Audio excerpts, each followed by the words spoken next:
1장 39절부터 56절까지가 되겠습니다.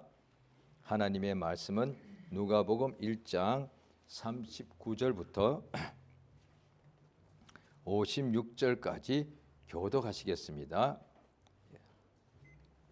이때에 마리아가 일어나 빨리 산중에 가서 유대 한 동네에 이르러 사가랴의 집에 들어가 엘리사벳에게 문안하니 엘리사벳이 마리아의 문안함을 들으매 아이가 복중에서 뛰노는지라 엘리사벳이 성령의 충만함을 입어 불러 가로되 여자 중에 내가 복이 있으며 내 태중의 아이도 복이 있도다. 내 주의 모친이 내게 나오니 이 어찌된 일인고 보라 내 문안하는 소리가 내 귀에 들릴 때 아이가 복중에서 기쁨으로 뛰놀았도다. 믿은 여자에게 복이 있도다. 주께서 그에게 하신 말씀이 반드시 이루리라. 마리아 가로되 내 영혼이 주를 찬양하며 내 마음이 하나님 내 구주를 기뻐하였으면 그 계집종의 비천함을 돌아보셨습니다. 보라 이제후로는 만세의 나를 복이 있다 일컬으리로다. 능하신 이가 큰 일을 내게 행하셨으니 긍휼하심이 두려워하는 자에게 대대로 이르는도다.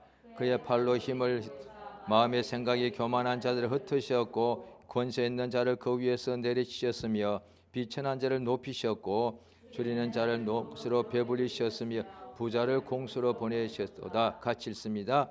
그 종 이스라엘을 도우사 긍휼히 여기시고 기억하시되 우리 조상에게 말씀하신 것과 같이 아브라함과 및 그 자손에게 영원히 하시리로다 하니라. 마리아가 석 달쯤 함께 있다가 집으로 돌아가니라. 아멘. 하나님은 삼위가 되십니다. 오늘 설교 내용에는 제가 오타가 났습니다. 하나님은 삼위가 되십니다. 그러니까 성부, 성자, 성령 하나님이십니다.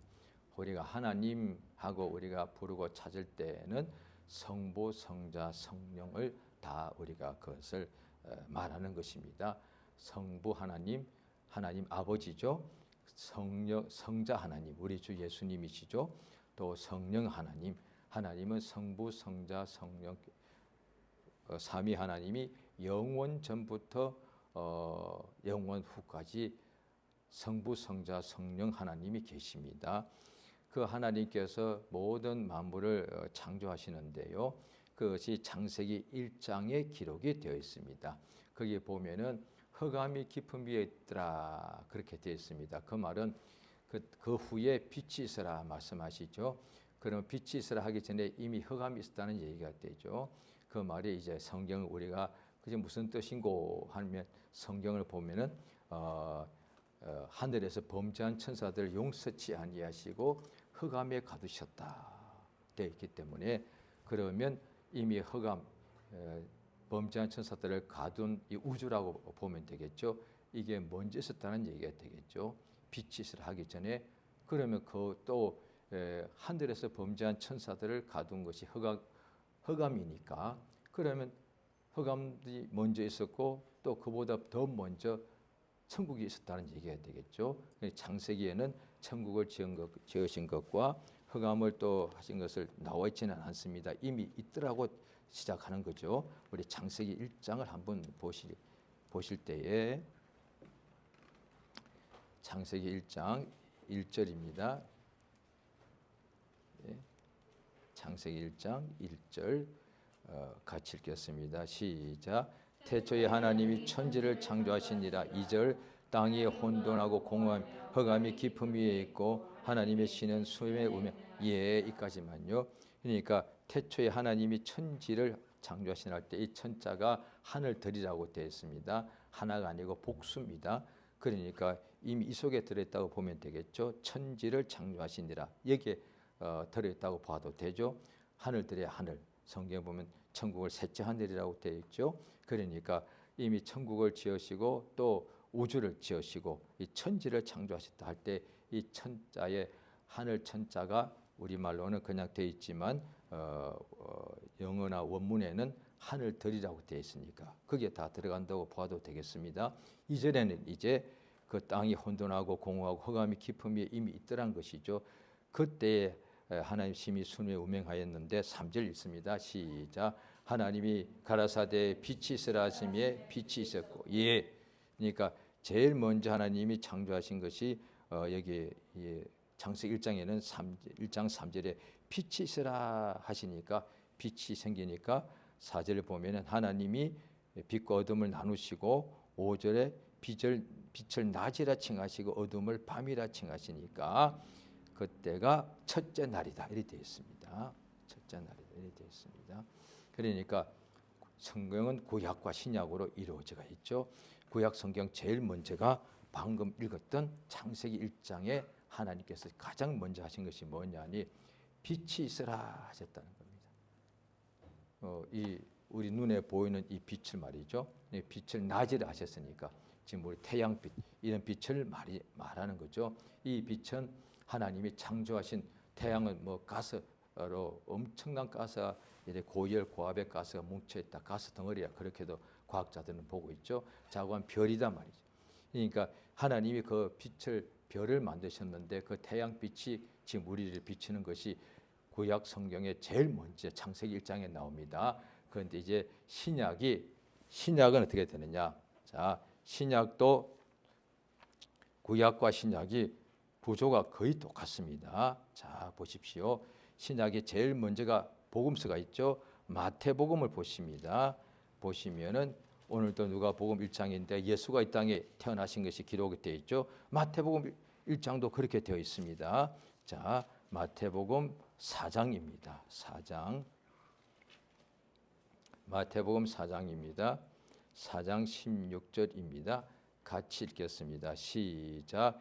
흑암에 앉은 백성이 큰 빛을 보았고 사망의 땅과 그늘에 앉은 자들에게 빛이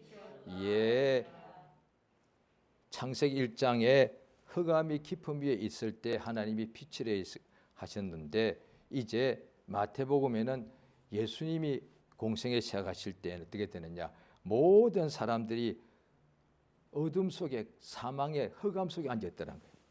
모든 그 사람들에게 태양빛이 아니라 예수님 큰 빛이 비추더라는 거예요. 예수가 자 빛입니다. 성경에 나와 있습니다. 자, 이게 또 자 보십시오. 요한복음 1장입니다.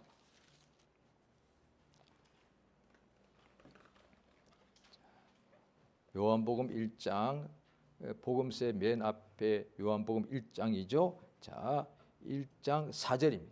읽습니다. 시작.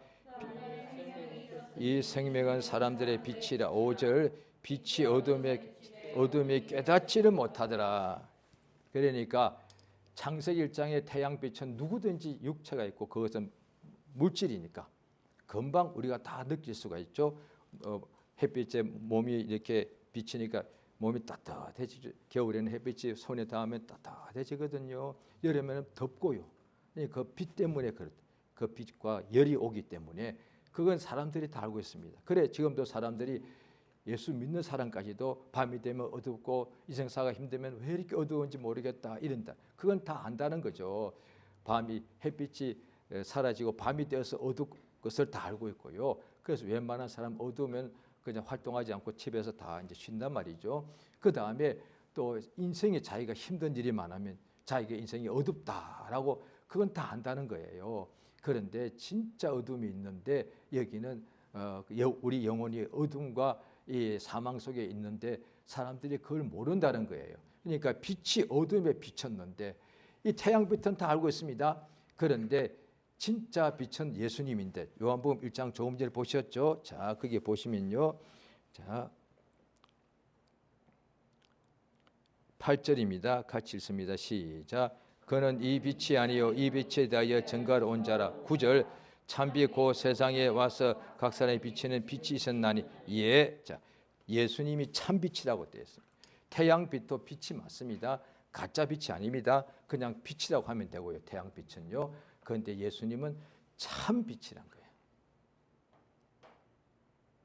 그러니까 빛이 어둠에 비치는데 어둠이 깨닫지 못하더라. 이것은 당연히 우리 어둠에 흑암에 앉은 사람들에 대해서 말하는 거죠.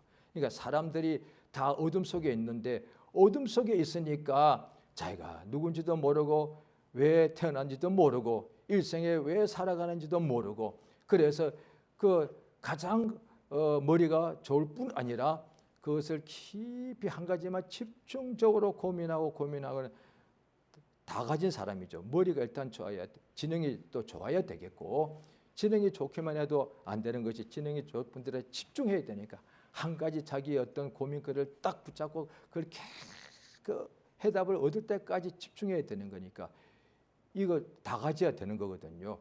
그런 사람들이 철학자들인데, 그 철학자들이 그렇게 고민하는 것이 뭐냐? 인생이 무엇이냐는 거예요. 인생이 무엇이냐는 거거든요. 사람이 왜 사느냐는 것이죠. 살고 있는데도 왜 사는지를 몰라. 그래서 그걸 알고, 왜 어둠 속에 있으니까, 어둠 속에 있으면 아무것도 안 보이지 않습니까? 우리가 지금도 깜깜한 밤이 되면 바로 코앞에 사람이 있어도 안 보입니다. 내 손을 가까이 해도 진짜 어둠 속에 있으면 내 손을 이렇게 대도 손이 안 보이지 않습니까? 아무것도 안 보여. 진짜 소경하고 똑같거든요. 그러니까 사람이 이 땅에 살면서도 그렇게 머리 좋고 집중 잘하는 천재 중에 천재라고 할 수 있는 철학자들이 지금 역사상 그런 사람들이 많았죠. 그들이 지금도 연구하는 것이 뭐냐? 인생이 뭐냐? 왜 사느냐? 이거거든요. 벌써 해답을 가졌으면 그 해답을 아직 못 가졌죠. 그래서 사람마다 다 나는 이것이 해답이라고 본다. 이 사람은 나는 이것이 내가 볼 때 인생의 목적이라고 본다. 각각 다 다르다고요. 그리고 아직도 대부분의 사람들은 몰라. 왜? 너무 어려운 거예요. 먹고 사는 것은 알겠는데 왜 살고 왜 이렇게 인생에 살아야 되고 또 죽어야 되고 이건 모르겠는 거예요. 그러니까 어둠 속에 있으니까 당연하죠. 그러니까 하나님이 그 아들 예수를 보내셨는데 인간에게 세상에 보내셨죠. 이 세상은 우리 사람들을 말하죠. 이 빛이 세상에 왔는데 자 보시면 자 요한복음 보시게 되면은 자 요한복음 9장입니다.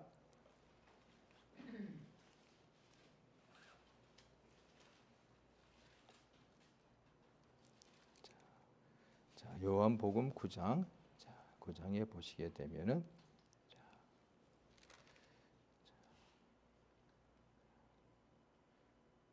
9장 4절 같이 읽습니다. 시작. 때가 아직 낮이면 나를 보내신 일을 우리가 하여야 하리라. 밤이 오리니 그때는 아무도 일할 수 없다. 5절 내가 세상에 있는 동안에 빛이로라. 내가 세상에 있을 동안에는 세상의 빛이다. 그 요한복음 9장에 소경을 눈뜨게 해줬고요. 그 요한복음 9장 끝부분에 보면은 소경이 아닌 사람들이 예수를 보아도 알아보지 못할 때 오히려 그들이 진짜 소경이더라. 그러니까 예수님이 세상의 빛입니다. 우리 모든 사람들이 이 요한복음 방금 9장에는 다 거의 다 유대인들이거든요. 하나님 믿는 유대인들입니다. 그들도 다 빛을 못 보고 있더라는 거죠.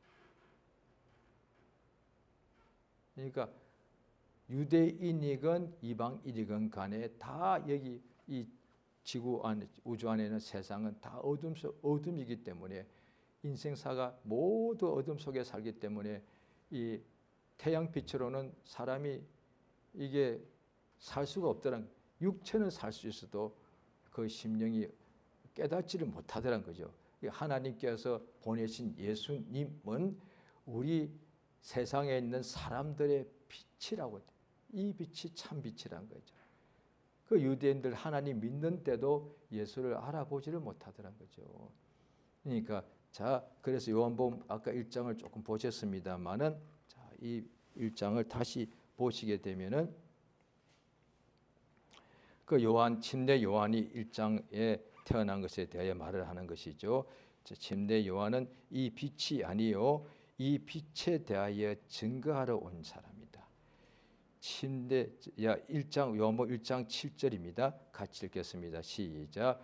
저가 증거하러 왔으니 그 빛에 대하여 증거하라고 모든 사람은 자기를 인하여 믿게. 침례 요한이 하는 일이 뭐냐니 자기는 빛이 아니고 예수님이 참 빛인데 사람들이 그걸 모르기 때문에 참 빛인 예수를 알아야만 그 사람이 어둠에서 빛으로 옮기게 되는데, 그래서 하나님께서 친내 요한을 이 땅에 태어나신 목적이 뭐냐니 참 빛이신 예수님을 사람들에게 증거해 주기 위해서, 이분이 하나님의 아들이다. 그래 자기의 증거하는 말로 인하여 믿게 하려고요.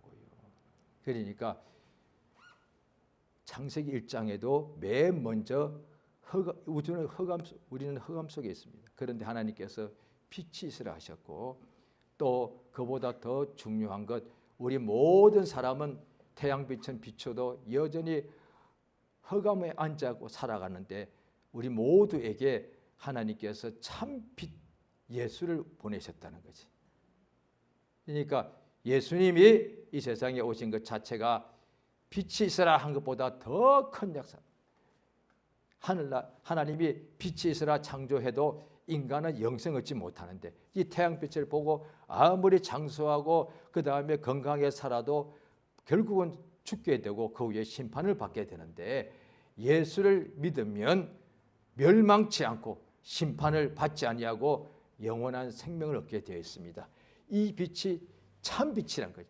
저 태양빛은 언젠가는 소멸돼 버릴 것인데, 없어지는 것인데, 예수님은 사람들의, 우리의 모든 유대인이나 이방인에게 빛이 된다는 거예요. 이 빛에 대하여 이 빛을 사람들이 믿으면 영생을 얻기 때문에, 이 사람들이 모르다 보니까 이 빛에 대하여 증거하기 위해서 기록된 책이 성경책이라는 거예요. 성경을 기록한 목적이, 자, 요한복음 5장입니다. 요한복음 5장 39절입니다. 같이 읽습니다. 시작. 너희가 성경에서 영생을 얻는 줄 생각하고 성경을 상고하거니와 이 성경이 곧 내게 대하여 증거하는 것이로. 40절. 그러나 너희가 영생을 얻기 위해 내게 오기를 원치 아니하느니라. 왜 오지 않겠느냐? 예수를 증거하는데, 이 당시 예수님 공생에 일하실 때입니다. 예수를 증거하는 사람들이 굉장히 많았죠. 왜? 병자들이 수도 없이 나왔으니까. 그런데 어떤 사람은 그 소문 듣고 예수님의 소문을 듣고 가서 믿고 병나은 사람도 많았고, 그런데 그걸 듣고도 믿지 않고 계속 예수님을 어떻게 넘어뜨릴까, 시험할까, 이런 사람도 있었단 말이에요. 그런데 왜 그것을 듣고서도 믿지 않을까? 구약 성경에 그들은 전문가들인데, 구약 성경에 제대로 읽었으면 그 내용이 예수에 대해서 증거하는 것인데, 성경을 읽는 목적이 뭐냐? 예수님이 말씀해 주셨죠. 방금 요한복음 5장에요.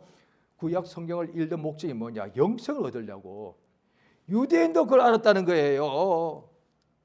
구약 성경을 보면 당연히 이 지상의 삶, 이 현세의 삶에서 아주 부자가 되는 것이 나옵니다. 그런데 구약을 봐도 유대인들을 제대로 읽으면 영생이 있다고 나온다.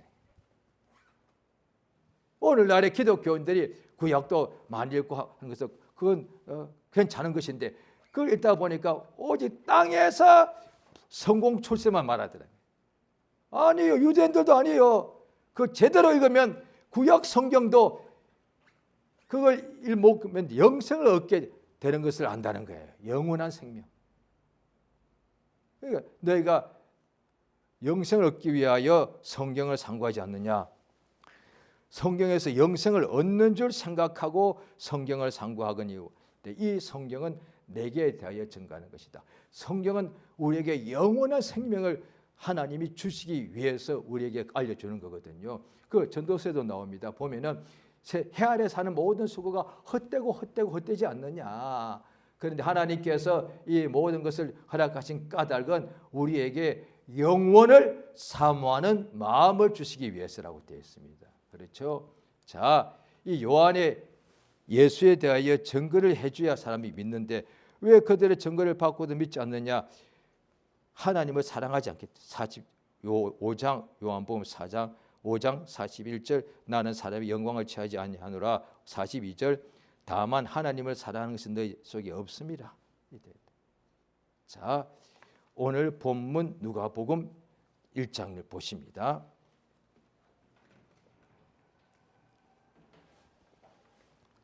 네. 오늘 본문에, 자, 누가복음 1장 39절부터 오늘 본문입니다. 거기에 침례 요한이 아빠는 사가랴 제사장이고 엄마도 엘리사벳이죠. 레위 족속이죠. 거기에 아빠 엄마가 나이가 굉장히 많았는데 절대로 애기 잉태될 수 없는데 하나님의 천사가 와서 소식을 전해준 후로 잉태돼서 엄마 뱃속에 있는데 지금 6개월 정도 되었습니다. 6개월입니다. 생후 6개월이 아닙니다. 엄마 뱃속에 잉태된 지 지금 6개월 됐습니다. 아직 출생도 하지 않았습니다. 그때에 엘리사벳의 엄마 태중에 침례 요한이 있을 때 마리아가 침례 요한의 엄마의 엘리사벳과 친족인지라 마리아가 자기가 하나님의 천사의 말을 듣고 잉태한다는 말씀 듣고 엘리사벳에게 찾아갔습니다. 그때에 자 보십시오. 40절 제가 있습니다. 사가랴의 집에 들어가 엘리사벳에게 문안하니 자 41절 있습니다. 시작.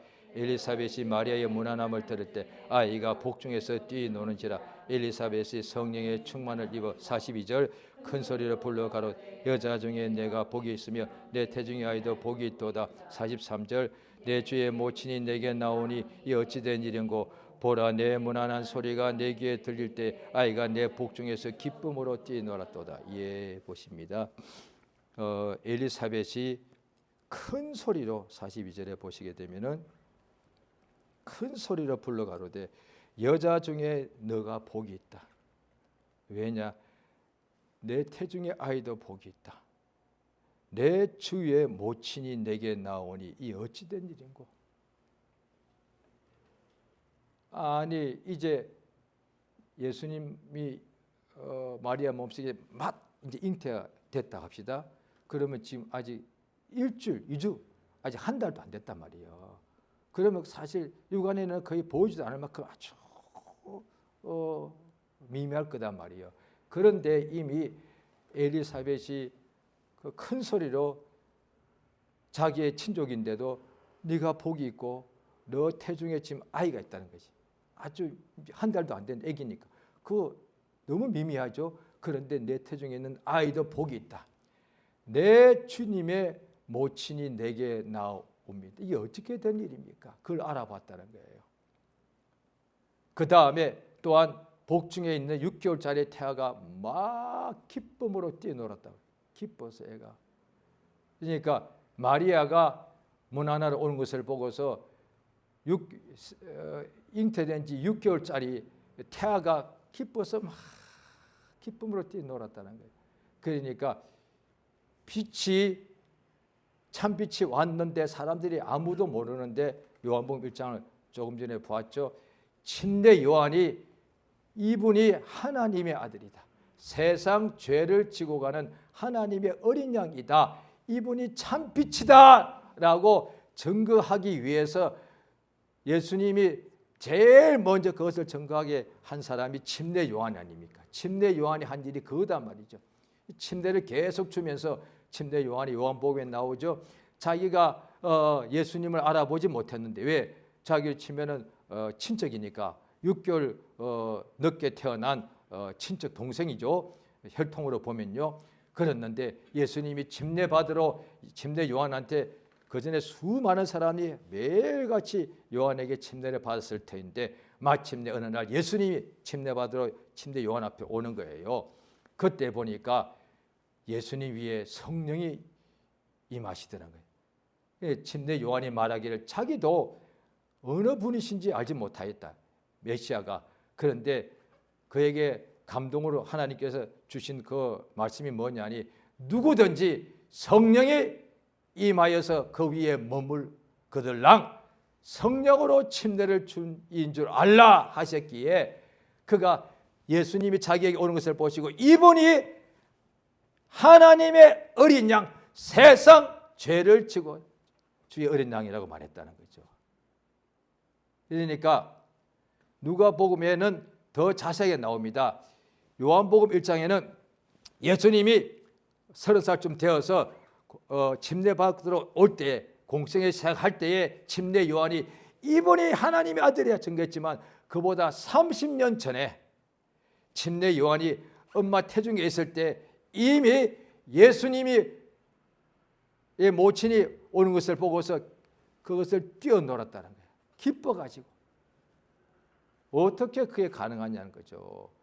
본문에 나와 있어요. 그러니까 당일 이렇게 말하면 요것만 들은 사람은 이야, 이 성경을 기록한 사람이 다른 모든 종교의 경전 있게 말했는데 거기 보면은 뭐 어떤 책에도 보면은 막 나뭇잎 타고 뭐 대동강을 뭐 건넜다며 이런 책 글들이 많거든요. 말도 안 되는 얘기요. 그 다음에 머리카락을 뽑아서 후 불었더니 사람이 자기 모습이 100개가 나왔다는 등 이런 소리들이 책에 많거든. 허황된들이 굉장히 많다. 그 사람들이 머릿속에 그냥 상상으로 지어낸 거잖아요. 그와 같이 성경도 읽을 때 잉태된 6개월짜리가 아직 30년 후에나 예수님이 오실 때도 그때도 제대로 알아보지 못했는데 성령 임하실 때 침례 요한이 알아봤다고 되어 있는데 30년도 전에 엄마 뱃속에 6개월짜리 태아가 예수가 올 때 알아보고서 그렇게 기뻤다는 거죠. 에이, 무슨 말도 안 되는 소리를 해요. 예, 당연합니다. 그런 게 어디 있단 말이에요. 그러면 오늘 본문의 바로 앞부분이 뭐냐니 천사가 와서 마리아에게 아기가 잉태된다고 말하는 거예요. 그 말이 안 되는 소리 아니에요. 그래서 마리아도 내가 사내를 알지 못하는데 어떻게 아기를 잉태하겠습니까? 이것을 오늘날의 신자들도 읽을 때 아니 어떻게 처녀가 아기를 가지냐 말이에요. 말이 안 돼. 거짓말이에요. 그래서 오늘날의 기독교인 중에서도 이걸 좀 신격화하기 위해서 지어냈다고 보고 사실은 마리아가 다른 남자랑 뭔가 있어가지고 아기를 이미 가졌다. 이렇게 믿는 사람도 그렇게 말하는 사람이 있고 그걸 듣고 그렇듯 생각할 수 있다니까요. 글쎄 교회 다니는 사람들도 그런 사람이 있다니까요. 왜요? 인간의 자기 이성이 있다 보니까 판단. 그건 말이 안 되는 이야기니까 차라리 이렇게 설명해 주는 게 맞는 거니까. 차라리 예수님이 잉태되려면은 남자가 없으면 불가능이니까 마리아가 거짓말하고 그 다음에 예수님이 이렇게 태어나서 어떤 남자랑 이렇게 해서 태어났다. 이게 맞는 거니까. 그게 인간의 머리를 볼 때 과학적으로 맞는 것이지. 그런데 그냥 처녀가 잉태돼 이게 말이 지금도 말이 안 되는 얘기니까 라고 믿는 사람들이 생각한단 말이에요. 맞죠? 자, 그래서 성경을 자세히 보면 되는 거죠. 자, 오늘 누가복음 1장을 보십니다. 누가복음 1장 34절 있습니다. 시작. 마리아가 천사에게 말하되 나는 사내를 알지 못하니 어찌 일이 있으리이까. 35절 있습니다. 성령이 내게 임하시고 지극히 높으시니 능력이 너를 덮으시리니 이러므로 나실 바 거룩한 하나님의 아들이라 일컬으리라. 예, 성령이 너게 임하고 지극히 높으신 이에 능력이 너를 덮으신다. 그러면 된다는 거죠. 그럴 때 그러니까 마리아가 믿었더란 거예요. 자, 그다음에 바로 이어서 오늘 본문입니다. 엘리사벳이 어떻게 자기의 친척인데 아주 나이 어리죠. 왜 엘리사벳은 나이가 많았으니까. 마리아는 뭐 많았어도 20살 전후였을 거라고 보죠. 그 당시 그렇게 풍습이니까. 그러면 한참 자기보다 어린애. 어떻게 보면 딸보다 더 어린 나이일 거예요. 그런데 친척인 거예요. 마리아가 오는데 마리아 아직 말도 하기 전에 어떻게 알아본 거예요? 무슨 점쟁이요? 아니다 말이에요. 기독교는 점치는 게 아니니까. 그러니까 비슷한 걸 이야기하니까 점쟁이들이 이거 무슨 이거 점치는 거 아니에요. 어떻게 보면 비슷한 내용이 있긴 있어요. 그런데 그건 성경에 있는 것은 점치는 게 아니에요. 글쎄 점쟁이들 보면 분명히 이거 점친다고 얘기할 거예요. 자기들은 하나님을 잘 모르니까. 글쎄 비슷하게 보여도 성경에 기록해 있는 거 이건 점치는 게 아니다 이 말이에요. 그럼 뭐요? 방금 나왔잖아요. 성령의 감동이라고. 자, 그 밑에도 오늘 본문에 나옵니다. 어떻게 엘리사벳이 마리아 보고 그걸 알아봤냐는 거죠. 큰 소리를 불러서 내가 복이 있다. 그 다음에 내 주의 모친이 내게 나오니 어떻게 이렇게 말할 수 있냐는 거죠. 왜? 자기 딸보다도 더 어린 나이의 친족인데 어떻게 그 사람 보고 내 주의 모친이라고 말하는 거야. 이미 그 속에 예수님이 잉태된 것을 어떻게 알았냐 말이에요. 자, 그것이 보십시오. 자, 41절 있습니다. 시작. 엘리사벳이 마리아의 문안함을 들으며 아이가 복중에서 뛰노는지라 엘리사벳이 성령의 충만. 딱 나오는 거예요. 성령의 충만함을 받았다. 자, 마태복음 22장을 보시겠습니다.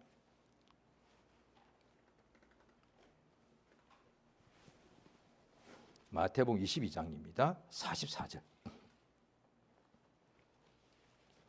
그 42절에 보면은 예수께서 바리새인들에게 물어보십니다. 그리스도가 누구 자손이냐? 다윗의 자손입니다. 그랬습니다. 그 대답하죠. 자, 그때 44절 먼저 읽습니다. 시작. 주께서 내 주에게 이르시되 내가 내 원수를 내 발 아래 끝까지 내 우편에 앉아서라 하셨도다. 시편 110편에 나오죠. 자, 그 다음에 45절 시작. 다윗이 그리스도를 주라 칭하여 어찌 그의 자손이 되겠느냐. 이에 혈통으로는 당연히 예수님이 다윗의 후손이 맞습니다. 그런데 다윗이 예수님 보고 내 주라고 했단 말이에요. 훨씬 뒤에 태어날 사람 보고 어떻게 다윗이 태어나지도 않은 예수를 보고 또 그 예수님이 내 주라고 어떻게 했냔 말이에요. 에이, 말도 안 되는 소리예요. 맞죠? 당연히 신자라도 그렇게 생각해야 정상적입니다. 그런데 바로 그 43절 읽었습니다. 시작. 그러면 다윗이 성령에 감동하여 어찌 그리스도를 그게 어떻게 가능했느냐? 성령의 감동이라고 되는 거예요. 성령은 하나님이시니까 성부, 성자, 성령. 빛이 있으라 창세기 1장에 하나님이 말씀만 하시니까 천지 만물이 만들어지더라고요. 성령이 바로 그 하나님이세요. 하나님의 성령 하나님이 처녀 마리아를 임에 덮으니까 그거는 맞단 말이야. 과학으로는 불가능인데 그 과학이 있게 만든 분도 하나님 말씀이잖아요. 빛이 있으라, 이게 하나님 하신 거니까.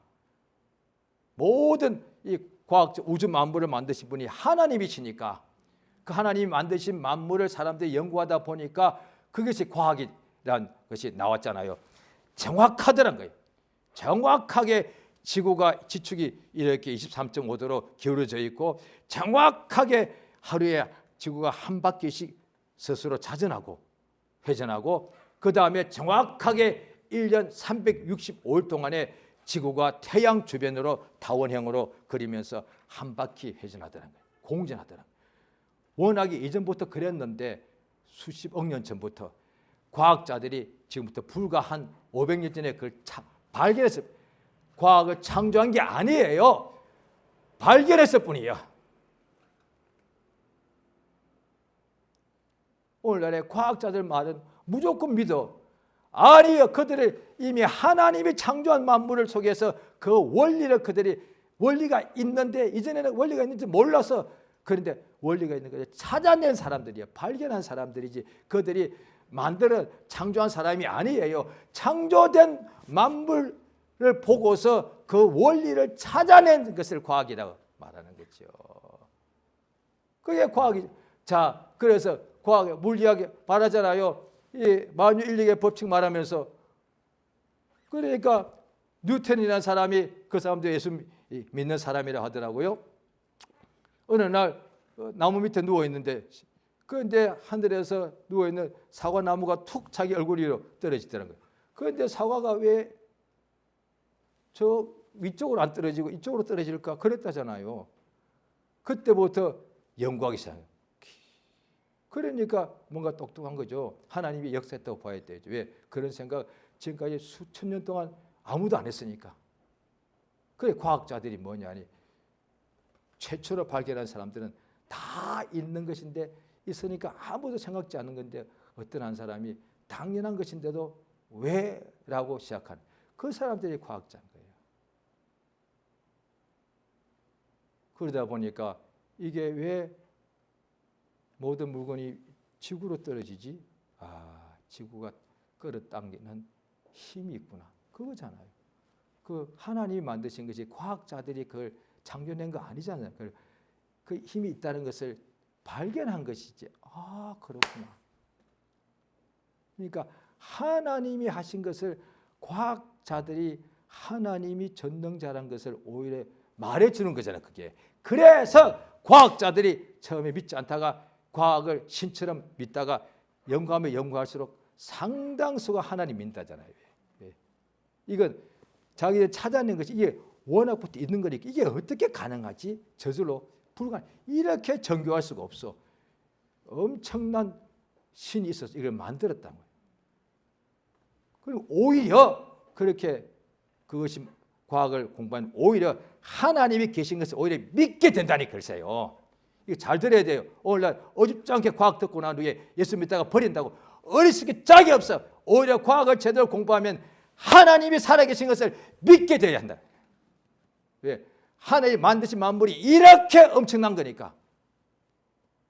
그렇죠? 그러니까 하나님 성부, 성자, 성령인데 성령 하나님이 인간을 덮는데 하나님이 인간을 흙으로도 지으신 분이신데 그 성령이 하나님이 필요할 때 덮으니까 아이가 잉태가 되더란 거예요. 또 성령의 충만을 받으니까 자기의 몇백 년 전 후손 보고 그리스도를 보고 내 주님이라고 미리 말한 거예요. 엄청난 다윗이 왕이죠. 또한 선지자단 말이에요. 선지자가 누구냐? 장래일을 미리 보는 사람이니까.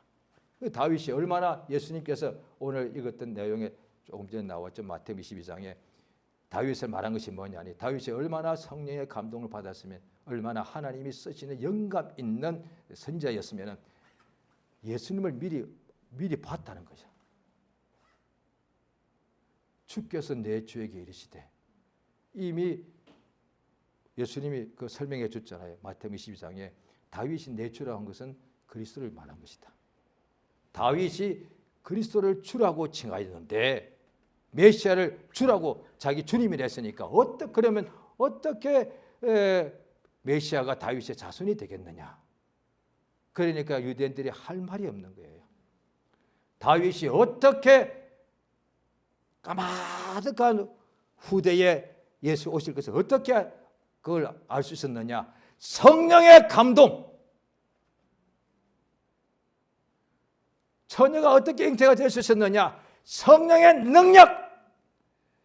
엘리사벳이 막 잉태된 예수님을 어떻게 알아볼 수 있었느냐. 성령의 충만. 침례 요한이 어떻게 예수님을 30살 때 알아볼 수 있느냐. 성령의 감동. 예수님을 벌써 몇 년 동안 함께 따라다니며 살았지만 예수를 메시아인 줄 사람들 알아보지 못하였는데 그 왜냐하면 예수를 3년 반 동안에 따라다녀서도 예수를 하나님 주의 크신 종인 줄 알아봤지만 메시아인 줄을 알아보지 못했습니다. 12사도라도 증거가 있습니다.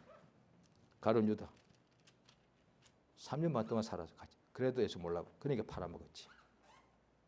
예수가 메시아라면 절대 못 팔아먹지. 예수는 메시아라면 자기의 구원자인데 예수 팔아먹으면 자기 멸망당하는 건데. 그러니까 3년 반 동안 같이 살았어도 가룟 유다 예수가 하나님의 아들인 줄 알아보지 못했습니다. 또 있습니다. 30년 동안 같은 집에 살았어도 예수의 친동생 30년 가까이 한 동네에 살았 나사렛 사람들 예수를 알아보지 못했습니다. 그게 당연한 거예요. 그러면 어떻게 예수를 못 알아보면 예수를 믿어야만 구원받는다며. 그럼 어떻게 우리가 구원받으란 말이에요. 알아보지를 못하는데 같이 살아도 안 되는 건데. 자, 그래서 마태복음 16장을 보십니다.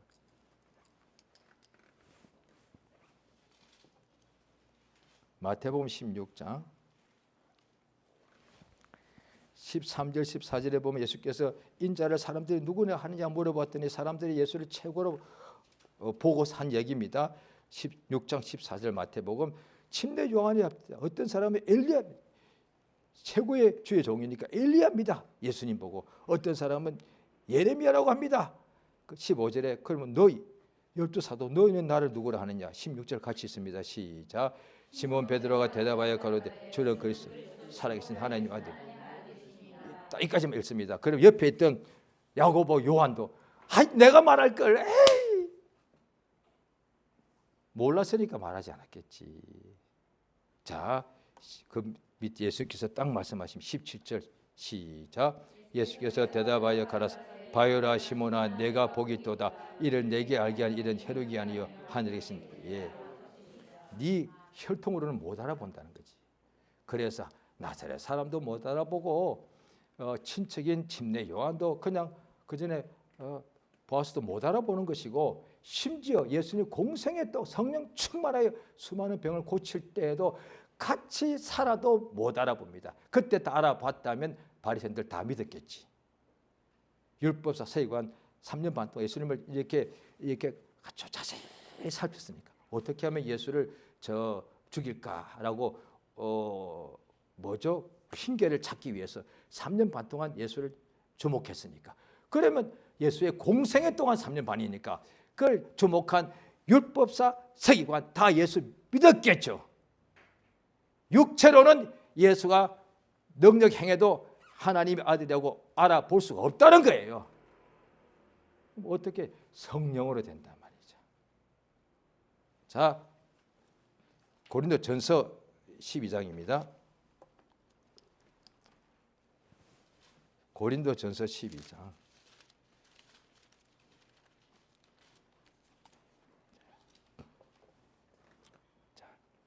2절 있습니다. 시작. 너희도 알거니와 너희가 이방인으로 있을 때에는 말 못하는 우상에게로 끄는 그대로 끌려갔느니라. 3절 시작. 그러므로 내가 너희에게 알게 하노니 하나님의 영으로 말하지 누구든지 예수를 저주할 자라 하지 않고 또 성령으로 아니하고 누구든지 예수를 주시라 할 수 없느니라. 자 보십시오. 불신자들 이방인입니다. 어떻게 됩니까? 세상의 영의 지배를 받고 있습니다. 그래서 점치잖아요. 점이 뭐예요? 귀신한테 묻는 거지 않습니까? 그게. 그 다음에 흔히 말하는 용한 점쟁일수록 가짜들이 흉내내는 점쟁이 많죠. 그런데 용한 점쟁이는 귀신을 보는 사람들이에요. 귀신을 항상 보는 사람들이 많아요. 지금도. 어떤 정신과 질환 중에 상당수가 귀신을 그냥 본다니까 글쎄. 그 다음에 세상에 그들은 다 세상의 성경 세상의 영이 있다고요. 마귀와 어둠의 영들과 세상 주관자 다 예수 믿지 않는 사람들은 세상에 있는 어둠의 영, 예수께서 요한복음 8장 44절 말씀하시죠. 마귀는 세상을 꿰고 살인한 자고 거짓말 장요 거짓자 아비라 말씀하시는데, 온 세상 사람들이 불신자들은 다 악의 세상의 영들의 지배받고 미혹을 받고 있습니다. 그래서 예수님께서도 미혹을 받지 않도록 주의하라. 그 말은 가만히 있다가 그냥 미혹 누가 말해서 내가 속는 것 같지만 사실 미혹에 속이는 영이 있단 말이야. 그래서 신자들이 미혹을 받는 증거가 지금도 굉장히 많습니다. 신자 중에 이단이 나오잖아요. 불신자가 내가 예수다 하면 그럴 수 있어요. 왜? 예수를 어차피 안 믿는 사람이니까. 이단이 누구냐? 예수를 열심히 믿다가 자기가 예수래. 어떻게 속으면 그렇게 속을 수 있는 거예요? 어떻게 속으면 목사가 헌금 교회 쓰기 위해서 쓴다면서 도박장에 가는 거예요? 어떻게 속으면 목사님이 술을 다시 마시면서 이것은 하나님이 건강 때문에 줬다고 그렇게 술을 또 마시는 거예요? 어떻게 속으면 목사님이 주일날 예배를 폐하면서 딴짓하는 거예요? 어떻게 속으면 주의 종들이 헌금을 빼돌려서 자기가 쓰는 거예요? 신자들도 세상의 영들에 속기 때문에 그렇습니다. 성경에 신약에 다 나와 있는데 신약에 먼저부터 나옵니다. 제일 먼저가 마태복음이죠. 4장부터 나옵니다. 예수님이 마귀에게 시험을 받으러 가시더라. 맨 뒤에 요한계시록입니다. 그게 마귀가 용 계속 나옵니다. 신약 처음부터 끝까지 마귀와 악의 영들이 나오는데 그게 뭐 하는 자들이요? 속이는 자. 그 다음에 신자들은 안 속이잖아. 무슨 말이에요? 베드로 선생이 신자들도 교만하면 마귀가 속인다. 마귀가 우는 사자같이 삼켜버린다. 그래서 가룟 유다도 나오잖아요.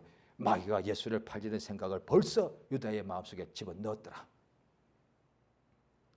자, 불신자는 다 세상 영들에 끌려가는 것이고, 신자는 성령으로 아니하고는 누구도 예수를 주님이라고 알아볼 수가 없습니다. 왜? 형제들도 못 알아보고 우리 형 미쳤다 그랬는데, 그게 정상인 거예요. 그러니까 육체를 알아볼 수 있다면 다 예수 믿지 성령 올 필요가 없단 말이에요. 안 되더란 거죠. 예수 믿는 것은 예수님이 살아계신 하나님의 아들이라고 믿는 것은 오직 성령의 감동을 받아야 된다는 거예요. 그게 성경에 기록되어 있는데 왜 그것이 너무도 많은 부분에 많은 내용이 성경 신약에 나와 있는데 왜 그걸 무시하고 나는 그냥 목사니까 돼. 그걸 왜 그러는 거예요? 도대체 그거 속고 있는 거야. 왜? 목사쯤 되면 자기가 믿음 있다고 스스로 속고 있는 거야. 목사님이라도 목회는 할 수 있어. 설교도 할 수 있다니까요. 교인들 지도도 할 수 있다니까요. 글쎄. 그런데 예수 믿는 것은 안 돼. 그 성령으로만 되는 거라서. 그래서 우리가 신자지만 교회 다니면서 오래 다녔어도 하루 종일 어떻게 돈 생각해도 예수 생각이 안 난다니까 그랬어요. 하루 종일 아프면 병 생각해도 예수 생각이 안 난다니까 그랬어요. 그건 성령의 감동이에요. 그러니까 성령의 감동을 받지 아니하면 예수를 주라고 할 수 없고 성령의 이끌림 받아야 예수를 의지하게 되었다는 거예요. 예수를 바라보게 되었다는 거지. 왜냐하니 예수님이 빛이니까 이 빛에 대하여 증거를 온 침대 요한이 있듯이 성령이 하시는 것이 뭐냐니 우리 속에 와서 그가 오시면 내게 대하여 증거하신다는 거예요. 성령이 우리 속에 들어오셔서 예수에 대해 예수를 바라보라. 그게 예수님이 참 빛이니까 누구든지 지금 세상 살아갈 때 믿는 사람도 어둠 속에 살아가죠. 왜? 육체의 생각은 사망이니까. 그럴 때 성령께서 예수를 바라보라고 하시는 거예요. 예수 이름이 있지 않냐. 하루 종일 우리가 먹고 살아야 되니까 돈 할 때 돈 생각하면 일할 때는 그 생각밖에 사실 안 나거든요. 그런데 성령께서 감동 주십니다. 은과 금은 없어도 예수 이름이 있지 않느냐. 성령 받으셔야 됩니다. 예수 믿는 신앙생활은 오직 성령으로 됩니다. 성령으로 하지 않으면 요한복음 3장에 나옵니다. 아예 거듭날 수도 없습니다. 거듭나지 않는다니 글쎄. 교회 평생 다니도 거듭 못 나면 천국 못 갑니다. 오직 성령으로만 거듭납니다. 왜? 성령으로 거듭난 것이 영이고 육으로 난 것은 육이기 때문에 그렇습니다. 성령 받아야 되고 성령 충만을 받아야 되고 주여 오늘도 내게 성령 충만을 주시옵소서. 이제 우리가 다 같이 기도하시겠습니다. 예수 한번 하고 기도하십니다. 예수여 참으로 역사시 인도하시 원하옵나이다. 아버지 참으로 도와주시옵소서.